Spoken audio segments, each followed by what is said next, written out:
2023 is finally coming to a close, and this year I was able to start 21 different new series, and I have to say they were all spectacular, but we're here to decide my top 10 favorite picks and get some good recommendations out to you all. Let's talk about it.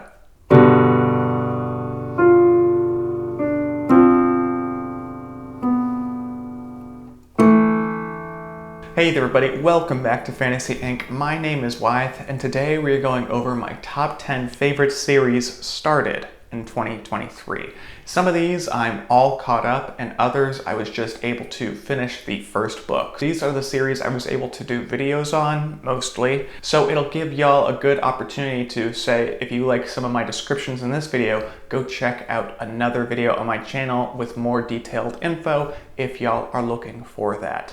But without further ado, let's go ahead and jump to my honorable mentions. The first honorable mention I want to point out is the new series by Will White, The Last Horizon. Now, this didn't make it higher on the list only because it is so new and there's only one book out as of yesterday. I've recently started the second book in the series. This series is a sci-fi fantasy blend, and my goodness, it is so cool. I've recently started the second book, like I'd mentioned, and I'm only 30 minutes into it, and it is not disappointing. It is following the story of a young man who is a space tycoon. So he has a lot of resources, at least through his family's corporation, to tap into. And lo and behold, he is able to conduct one heck of a spell that gives him the opportunity to look into past lives or potential lives that he could have lived, and he has all of those memories, and he is able to utilize that knowledge of multiple different magic schools to locate a spaceship of legend, and he, as well as a motley assorted crew, decided to go on multiple mind-bending adventures, and the Captain Book 1 was truly a fantastic read. My second and last honorable mention is going to be Bymort, the Shopocalypse series by Michael Loran. This is a really interesting lit RPG story. It has a lot of similarities to Dungeon Crawler Carl, with an entity that governs space has decided to come on down to Earth and really shake things up. The main character is just a regular Joe, but at the end of the day, he has the mindset to become a smart shopper. To give y'all a little bit more information on this series, basically imagine a bunch of non-sentient nanobots created the largest Costco, Walmart, insert name brand store here, for the entirety of space. And with that, it ends up creating a lot more problems than it solves. So you have an interface where you can buy anything from anywhere in the entire galaxy, and you're utilizing a new currency called Mortys. So if you can imagine a whole new entity coming in and creating an economic system, it's probably going to cause some problems for the current economic system of Earth, which it certainly does. And this is such an interesting story. The first book is called How I Became the Warlord of Arizona, and they have currently 3 books out, at least on the audio platforms, and it is a great read. With that being said though, let's go ahead and jump into my top 10 favorite series started in 2023. Coming in at number 10, it is going to be Cradle by Will White. My goodness, I'm very happy that this could be a part of this list. It's definitely a cultivation fantasy read, so that's something to consider. It's becoming a much more popular genre. This series definitely does not disappoint when it comes to fast friends and power leveling. Our main character, Lyndon, is a young man from a small village in a mountain peak town that's very secluded from basically everywhere else. And this young man was born with the problem of not having the ability to be adept at any of the 4 schools of magic in this village, let alone until one specific encounter completely rocks his mindset. He's no longer thinking about this small village, or at least not initially. He's thinking about the problems that could occur 20, if not 30 years in the future. It's pretty interesting to see that the ripples that Lyndon and his peers conduct on their small planet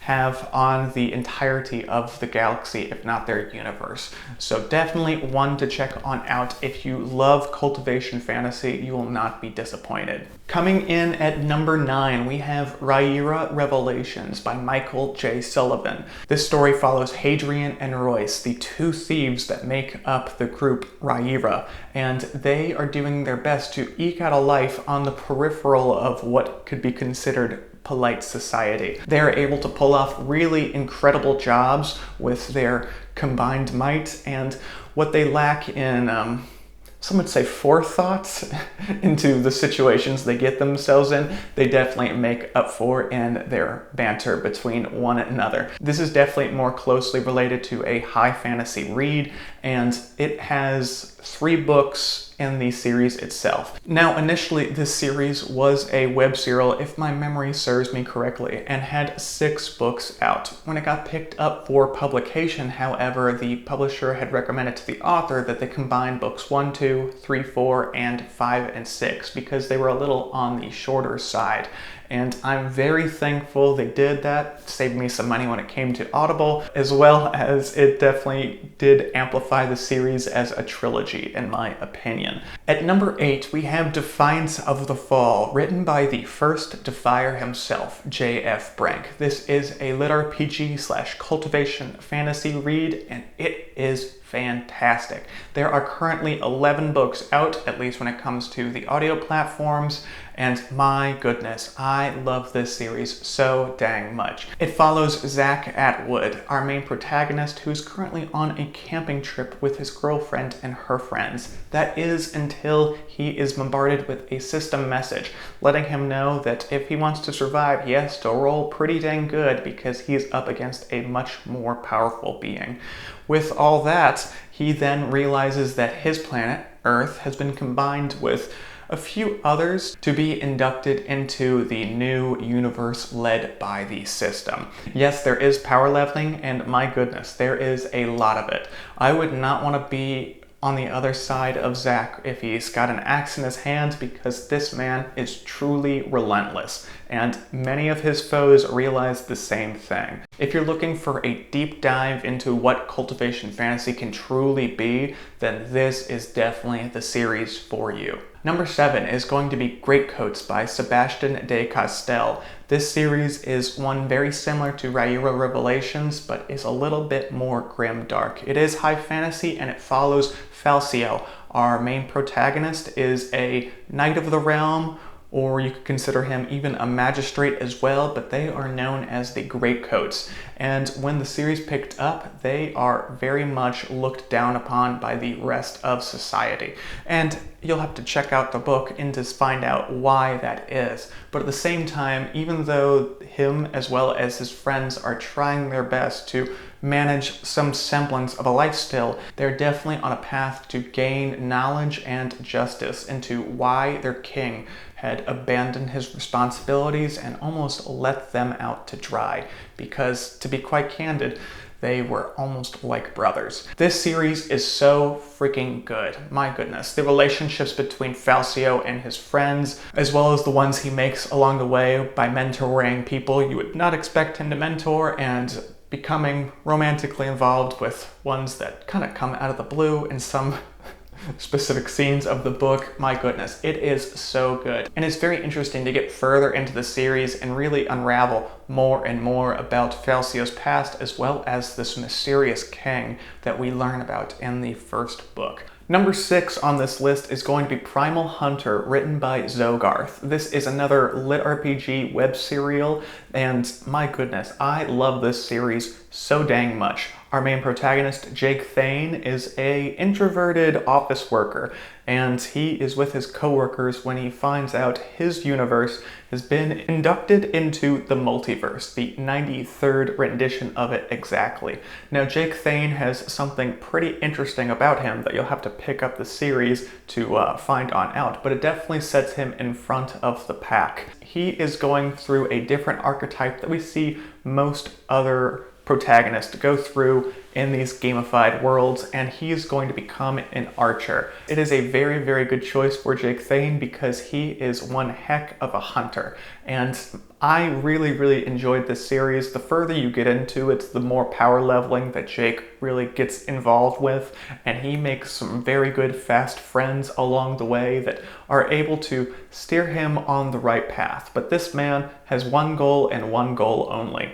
He is trying to become the most powerful man or being in the universe so that he can be rivaled by no one at all. And he's got to go through quite a lot of enemies to get that far. Number 5 on this list is going to be Divine Apostasy by AFK. This is another lit RPG web serial. I think my channel is starting to grow a bit of a theme, if you can pick up what I'm putting down here. I most recently read this one, which is probably why it's gotten a little higher on the list than some of my other fan favorites, but I loved this series. It follows Ruin Starfield, a 16-year-old, and when the book begins, it is his birthday, and he is finally going to gain his magic powers. At least that is what he's hoping for. There are 6 different classes within his country, led by Uru the goddess, and he wants to become a mage. Now, some people have some different ideas, and he is actually slated to become a worker, the most common class and one that is looked down upon. That is until he realizes that he's not just a regular worker. He is going to be Uru's, the goddess's, representative or champion. And with that extra power that he's able to obtain, he realizes that really the sky is the limit. And now he has to try to stay under the radar from the other gods, while also trying to right the wrongs that have been done to his people in the past. Ruin Starfield is one of the smartest protagonists I've ever had the pleasure of reading about their story, and I loved this series so freaking much, especially because his companions, his mentors, as well as his enemies are really well-defined characters. And currently there is 8 books out, so you should definitely pick this one up if you haven't had the pleasure yet, because like Defiance of the Fall, Primal Hunter, or the thousands of others out there, this one is definitely on a lot of people's top 10, and I'm very happy to have it as my number 5. Coming in at number 4, we have Beware of Chicken by Casual Farmer. This is another cultivation / slice of life web serial that I picked up this year, and it is fantastic. It follows a young man from Canada who's been transported to a different world and put in the body of a man named Jen at one of the highest esteemed schools of the lands that practice cultivation. And his first thought when he gets there is, I have to get the heck out of here. He doesn't want to deal with really insane cultivators who are on a path for power. He doesn't want to deal with these really high-powered monsters. He just wants to find a place where he can call home and it has a semblance of safety.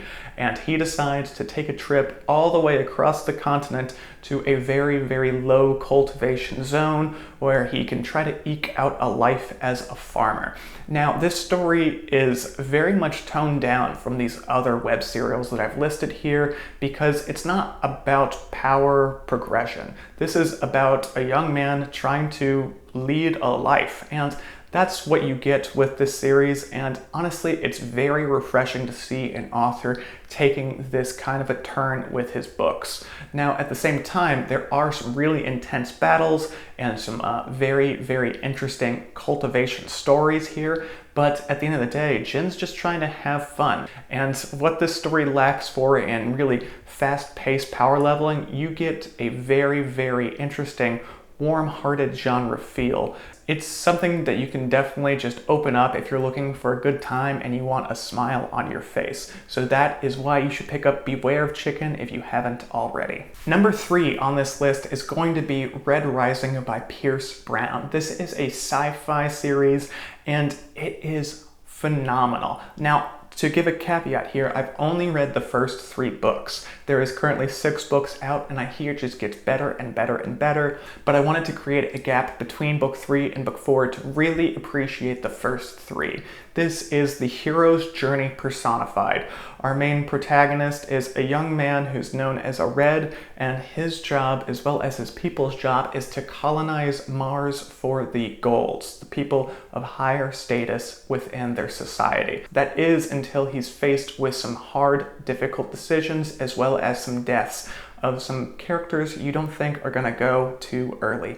I'll go ahead and stop it there. If you're looking for a sci-fi series that's really going to knock your socks off, as well as wrench your heart out, because it is fairly dark, I have to mention, then this is the one for you. Also, it has so many parallels to the Roman Empire, and you could definitely tell that Pierce Brown is a bit of a historian himself, as well as an author, because the similarities between the two schools of thought almost are hand in hand. And oh my goodness, I loved this book so freaking much, because to be quite candid, you're enraptured the whole time you're reading it. So if you haven't picked this one up, then you know what to do.